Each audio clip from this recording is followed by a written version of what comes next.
Hey folks, welcome back. It is Lucid, and we're jumping back into our Let's Play with Lemuria. Hello Darkness, and it is turn 8. And you can see we have 5 expansion parties. That is right.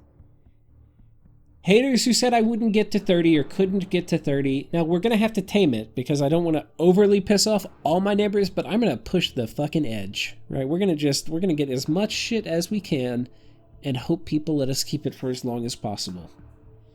We're not going to be watching all these. If it's kind of interesting, we'll watch it. This one, we kind of whoop their shit. This one, we whoop their shit. And yes, we got more Centurions, because why the fuck would we not get more Centurions? More expansion parties, more fun. And then here, this one's kind of interesting, because we got a fair amount of heavy cav. This is a kind of hard expansion.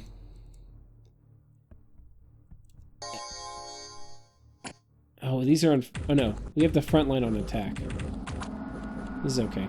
See, and that was important, because if these guys all attacked him, there's a chance I could lose a Centurion, which would make me sad. These guys are probably about to split. You can see they're already at morale 7.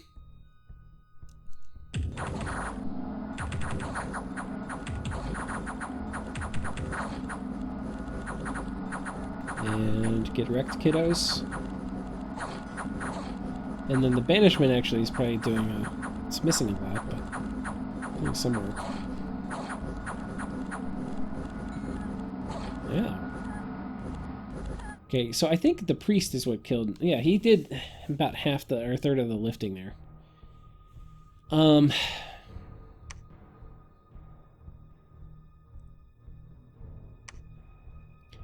watch this hot battle. We actually lost a fair amount of ghosts here.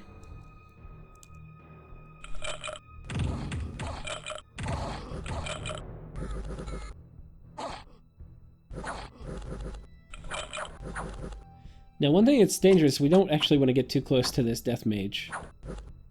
Because he could dust to dust our commander. So anyway, that went pretty badly. It said in the scouting report there were only 10 or something, and it turned out to be 21, so it was a fair bit more than it said. But you can see we were okay. We got it kind of close, though. But that's our kind of, like, first expansion party that's a little beat to hell right now. And then here, we kill some easy stuff. This one... We already watched that battle. Got a new famous hero. We've got... okay, that guy has unequaled obesity, which is really good. Unequaled obesity. I think this is the guy that just got it. So, that is sweet. That'll give him a nice little HP boost. And a strength boost, which is going to be pretty good. Actually, you know what I'm thinking? I actually may want to use this guy in my current turn, on turn 14. I need to go rescript that turn.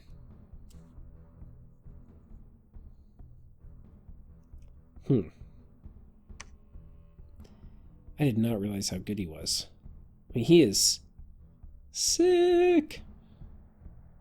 Just a bull killer.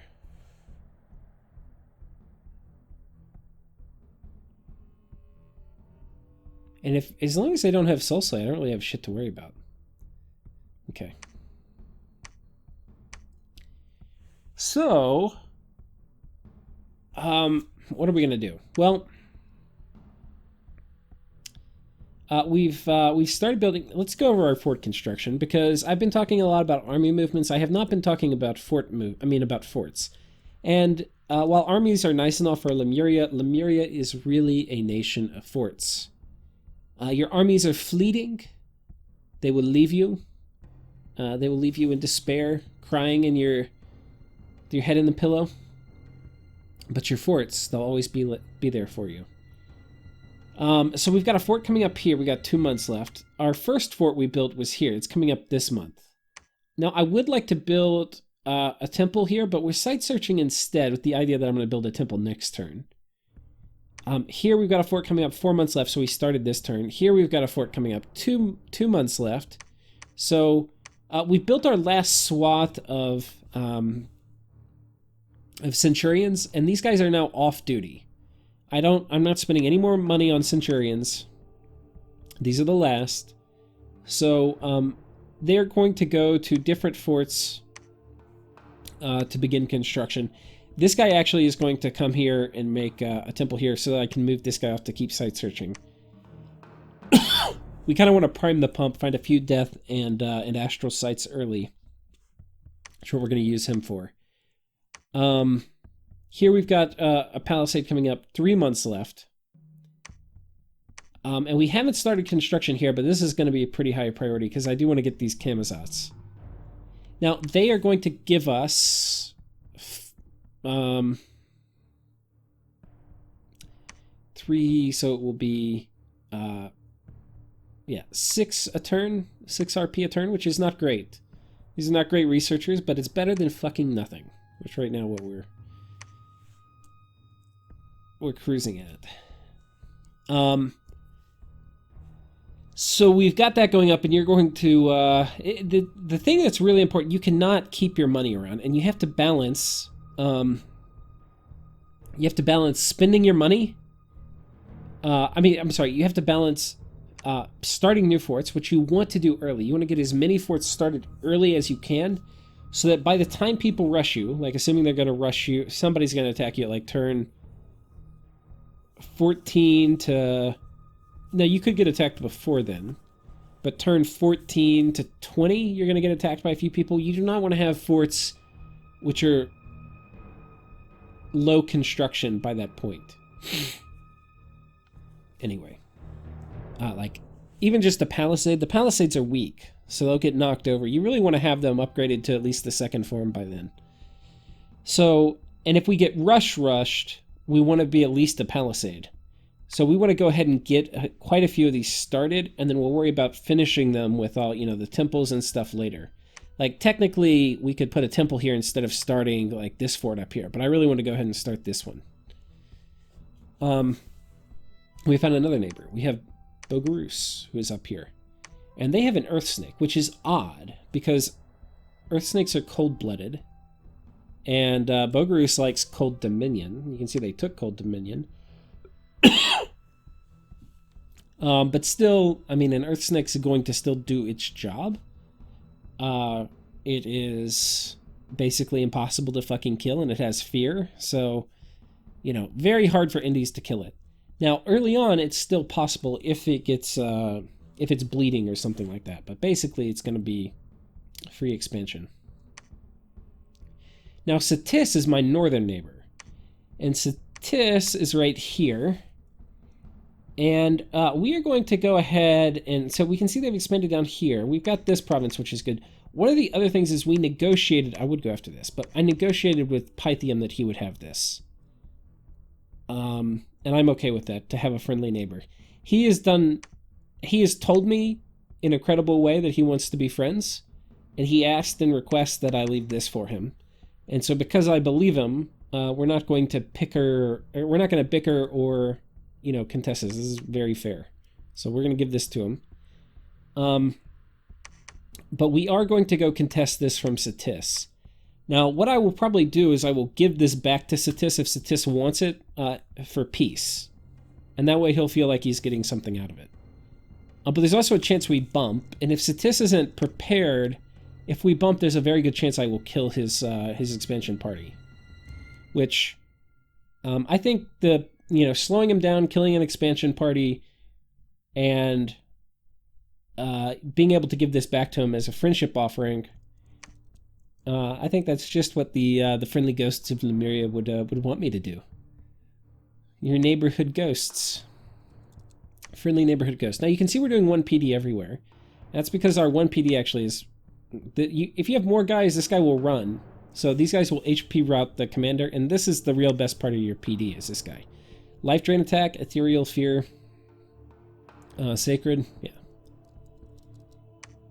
So that is that for this turn. Let's go ahead and pull up turn 9.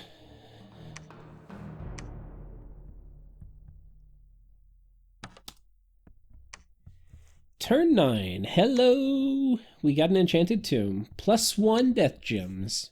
Sweet. Alright, so... we did have a bump here after all, turns out. Let's watch the battle, us versus the Indies. Our motley crew coming through. Now, these are Bear Tribe, and so they have a hatchet, which does a fair amount of damage. A little bit more than a normal short sword. And they're shooting their own guys, as one does when fighting Lemuria. These guys, bet you their morale's yet very low. Get the fuck out of here. And the rest close ranks. They chop through the non-ghosts, but they get to the Centurions. It's game over. Did we get hit at all? A little bit. And that's really weird. It's showing that they're both in this one tile, but they're clearly not both in this tile. Very strange. So anyway, we took that one with losing 5 dudes, which anytime you bump... Oh, no. Okay, this was not a bump. This was a different province. Here's the province we're bumping in. They fight first. I misread that, sorry. They fight the Indies first, which is exactly what I want. Now let's take a look at what we're going to bump into. They've got these guys, the Desert Rangers, who are kind of cool because they've got a pretty high damage attack with the falchion. And then they've got a Javelin. And Javelins just make for really solid expansion. They've got decent armor, they've got a shield, just a pretty good all-around unit. Decent defense, good protection. They've got the Lizard natural protection, so even though they don't really have stellar armor, it comes out to all be pretty good. And then they've got these Poison Slingers. These guys are sick. They basically have an AoE, meaning you can't dodge. Poison Sling attack, which does 5 armor negating poison damage plus DRN, and it lingers. Meaning, if you don't have poison resistance, these guys are going to fuck you over sideways. Also means, my guys don't give a fuck about that because we're poison resistant. But look how it just vaporizes these troops. Unfortunately, it also sort of vaporizes their own troops, because poison resistance 6 is not enough to deal with the poison lingering. But I don't think in most cases it's going to do critical damage to kill them, but we'll see.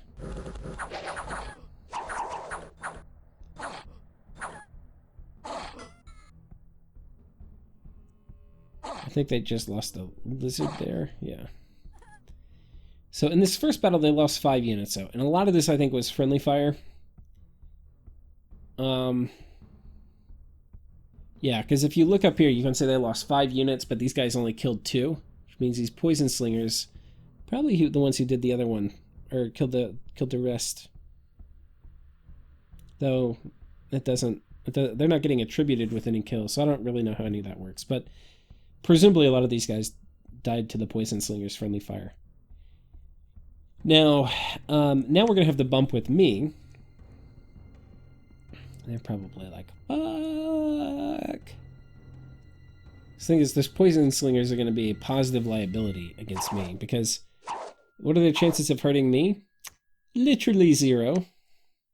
What are their chances of hurting their own guys? Pretty fucking high. Yes. Poison me.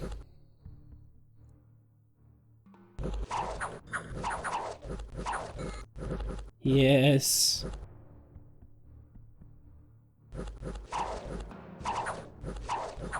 Yes.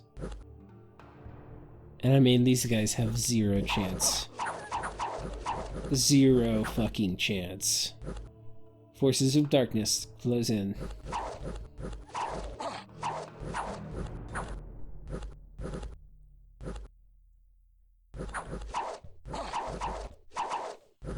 And they run, but they can't run. And the Poison Slingers still futilely throwing their globs of goo. Ah, Jesus Christ, this guy just smacked the dog shit out of me. Holy shit. No wonder he's surviving. He's lucky. And this thing just smacked the dog shit out of one of my Centurions. It's a Morningstar, so I got plus attack for a shield. But that guy had a shield because he picked up a random shield, the guy that I had. And then... oh man, 3 times damage versus larger beings. Thank God I'm not larger.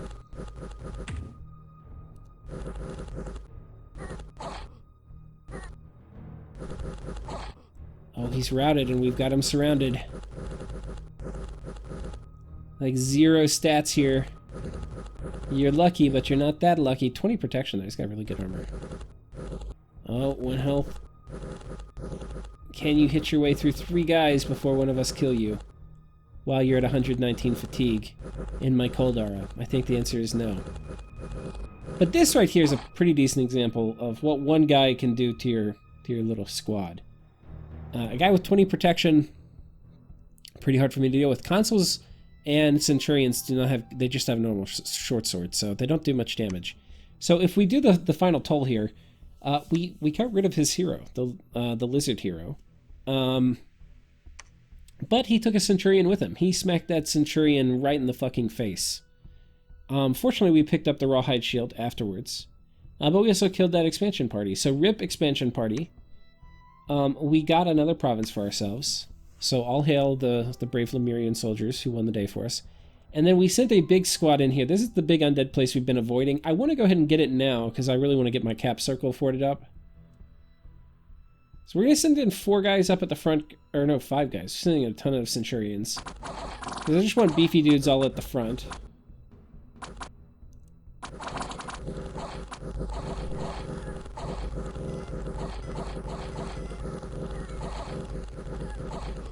Okay, things appear to be fine. How many did we lose? Lost 4, not much. A sectarian movement. That is awesome. So we just had a sectarian movement. This is normally a really annoying event to get. Because, especially like in a province like this, where you really want to get your Dominion in there and get the scales bonus. But in our case, we do not want the Dominion in here. So this is like a free stone idol. So we want to keep this here as long as we can. Unfortunately, I think I already have 10 PD here, so I won't be able to get rid of that. So there's a chance we catch them. We don't really want to catch them. There's basically a bunch of heretics who are in here now. We don't want to patrol them out if we don't have to. And then we also got some gems and some gold. And, yeah. So, all in all, a pretty solid turn. I send a message to, I think, Satis this turn. And I basically say, hey, sorry for the bump. And I say, I think I ask him if he wants to have a nap. And I'll give him this as part of the nap.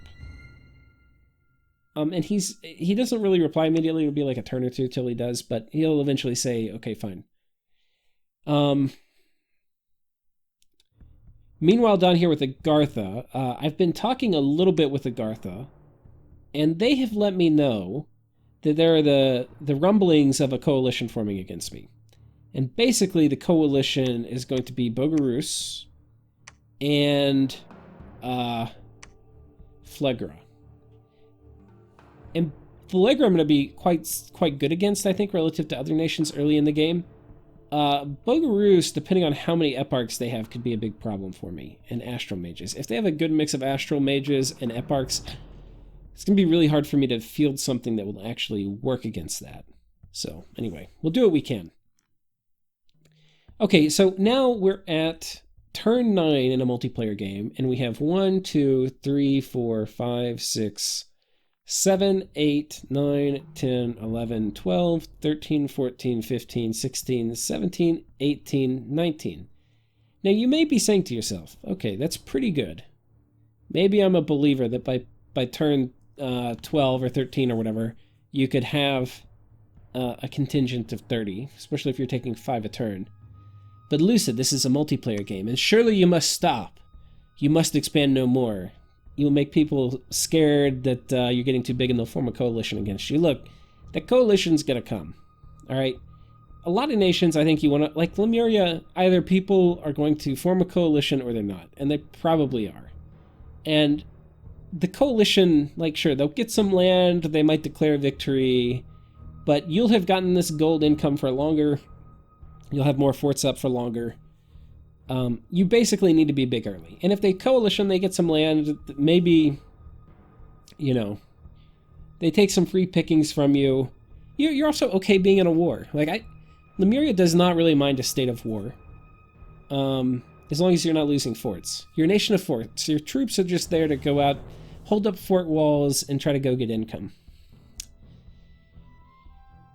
So anyway, we've got a coalition forming. Now, what I really want to avoid is a 2v1 I'm okay with. A 3v1 is going to be very painful.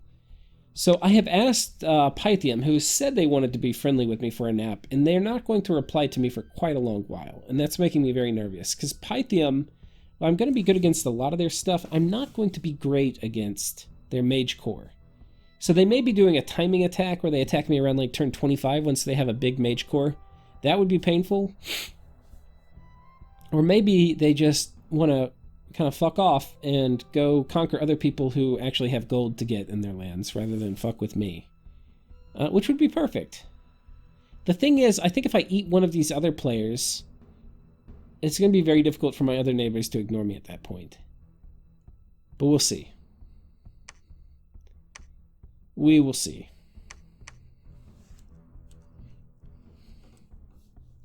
But what I've been talking with Pythium a little bit, and I basically told him that what I'm probably going to do is ask all my neighbors for a nap, and whoever doesn't nap me, I'm probably just going to attack them. Because if you're not going to nap me, then I'm pretty sure, just given the state and how big I am and all this, there's going to be a coalition coming, so I might as well get out in front of it. And the thing is, Lemuria, if you look how good they are in a game, like how strong they are, they're pretty strong in the early game, like prior to turn 15. Though it depends how many magic weapons your enemy has, but if it's like a low magic weapon nation, Allegra, Bogarus, Satis, Agartha, basically I spawned Pythium. I spawned actually in the middle. All these guys can counter me well, but they don't counter me terribly well early. Because unless they have magic weapons and they're blessed and they use their sacreds, they're not really a very efficient Scaleria killer. They're not like an Atlantis or a Kalem potentially. Though Kalem I'll do okay against too, but they would be much more annoying to fight early. So anyway, this actually is kind of okay. And anyway, if you look at our relative power, especially versus non-magic nations, we're going to be strong early, like prior to turn 15. And then we're going to start getting weaker and weaker and weaker, basically until we get some magic that comes online. Now, we're going to get an uptick in the middle there, where we get some consuls online and thugs and super combatants, but those... So actually, let's draw it out. We're going to be strong. We're going to expand really well. We're going to be strong. We're going to start getting a little weaker. Then the thugs will come out, and they'll kind of hold us steady, I think, a little bit. But we'll definitely be a little weaker. And then eventually the thug counters will start coming out, probably around like turn 25.